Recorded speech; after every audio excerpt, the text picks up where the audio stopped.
You open your mouth to say something in front of dozens of people. Your heart starts racing. Your palms become sweaty, even though the room is cool, and your brain is already painting a picture of you making a mistake, stumbling over your words, or hearing someone laugh from the back of the room.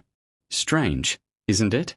Why can a few seconds of possible embarrassment scare you more than things that are objectively far more dangerous? In 1973, comedian Jerry Seinfeld joked that at a funeral, many people would rather be lying in the coffin than delivering the eulogy. The joke resonated because millions of people instantly recognized themselves in it. Years later, surveys continued to show the same pattern. Fear of public speaking consistently ranks among the most common human fears. At first glance, this seems irrational. Nothing is threatening you. Nobody is trying to harm you. Even after a disastrous presentation, you'll simply go home and continue living your life. So why does your body react as if something extraordinary is happening? The answer doesn't begin in a modern office, not in a classroom, not on a stage. It begins tens of thousands of years ago, when your ancestors lived in small groups of 50, 100, or perhaps 150 people. British anthropologist Robin Dunbar spent years studying the size of human social groups and arrived at what became known as Dunbar's number. For most people, the number of stable social relationships is limited to around 150 individuals. Interestingly, many ancient communities were remarkably close to this size. Imagine such a group. Everyone knows everyone. Everyone knows your story. Everyone knows whether you're useful, trustworthy, or dangerous. Every day depends on cooperation. If you're a skilled hunter, people remember. If you're generous and helpful, people remember. If you're constantly causing problems, people remember that too. Reputation becomes a matter of survival. Your food depends on it. Your safety depends on it. Even your chances of finding a mate depend on it. What happened if someone lost the respect of the group? In some cases, the consequences were severe. Anthropologists have documented many societies where exile was considered one of the harshest punishments imaginable. A person might remain alive for days, weeks, or even months. But that wasn't the real problem. The real problem was being alone. For a hunter-gatherer, isolation meant vulnerability to predators, limited access to resources, and almost no support system. Your brain evolved under those conditions. For hundreds of thousands of years, social acceptance meant safety. Social rejection meant risk. That's why modern humiliation activates such ancient mechanisms. In 2003, psychologists Naomi Eisenberger, Matthew Lieberman, and Kipling Williams conducted a famous experiment.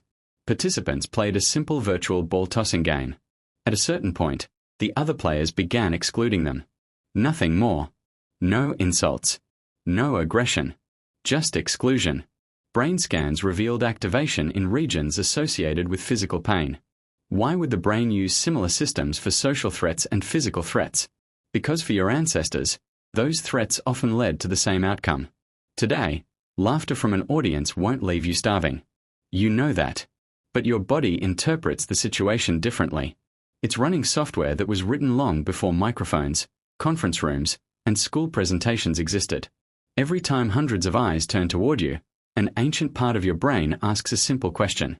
What if the group turns against me? The question remains the same. Only the scenery has changed. There's another reason. It has to do with how human attention works. In 1999, psychologist Thomas Gilovich and his colleagues described a phenomenon called the spotlight effect. People consistently overestimate how much others notice their mistakes, appearance, and awkward moments. In one experiment, students were asked to wear a bright t-shirt featuring singer Barry Manilow and walk into a room full of strangers. Later, they were asked how many people noticed the shirt. Their estimates were dramatically higher than reality. People believed they were the center of attention far more often than they actually were. Your brain constantly feels as if a spotlight is shining on you. It seems like everyone notices every movement. It feels like every mistake will be remembered forever. In reality, most people are focused on themselves. Their own words, their own appearance, their own mistakes. Someone right now is probably replaying an embarrassing comment they made 2 years ago and barely thinking about yours.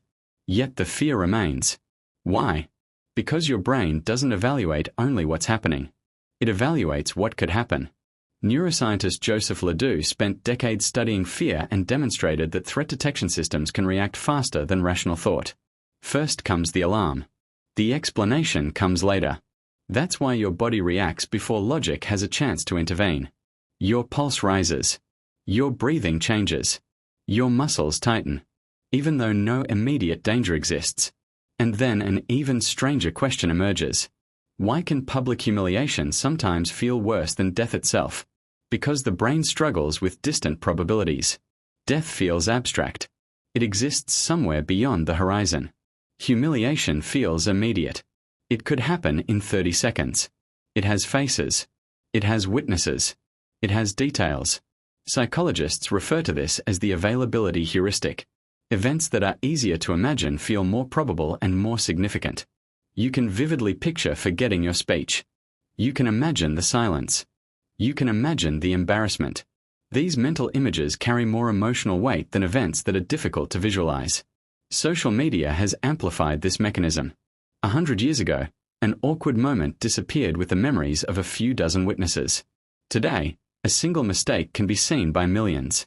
Your ancient brain never evolved for this environment. It was designed for a tribe of 100 people. Now it sometimes feels as though all of humanity has become one enormous tribe. Every comment feels like judgment. Every like feels like approval. Every public criticism feels like exile. Yet statistics reveal something fascinating. People almost always overestimate the consequences of their own mistakes. Think about any celebrity, politician, or athlete.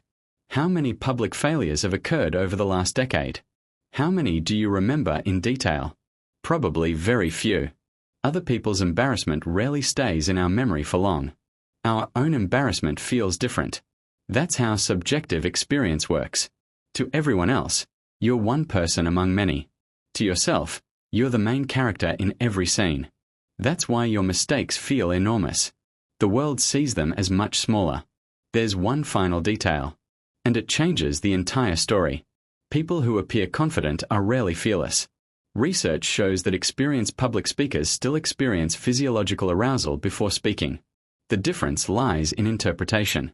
Some people interpret a racing heart as danger. Others interpret it as preparation. The physical sensations may be nearly identical. The story the brain tells about them is completely different. That's why truly confident people rarely try to eliminate fear. They learn to move with it. This mirrors another lesson from human history. Your ancestors didn't survive because they lacked fear. They survived because they acted despite it. Hunting was frightening. Unknown territory was frightening. Conflict was frightening. Risk accompanied nearly every important decision. Fear wasn't an obstacle. It was part of the navigation system. The modern stage works in much the same way. The brain sounds the alarm. Ancient programming warns of possible threats to status and reputation. The body prepares itself. The heart accelerates. Attention sharpens. That's why many of history's greatest speeches were delivered by people who were nervous moments before stepping onto the stage. The fear never disappeared. It simply stopped controlling the direction of movement. When you look at public humiliation through the lens of evolution, the situation begins to look different. You see an ancient mechanism that once helped your ancestors remain part of the group. You see a brain that is still trying to protect you from dangers that no longer exist. You see a system designed for a small campfire on the savannah, now forced to operate in front of thousands of strangers. And then a fascinating thought appears. Every time you're afraid of speaking in front of people, you're not experiencing a modern problem. You're experiencing an echo of an ancient story. A story about belonging. A story about reputation. A story about survival among other humans. So when you open your mouth to speak in front of dozens of people and your heart begins to race, it isn't because the audience is truly dangerous. It's because thousands of generations before you lived as though the opinion of the group could determine whether they would live to see another day.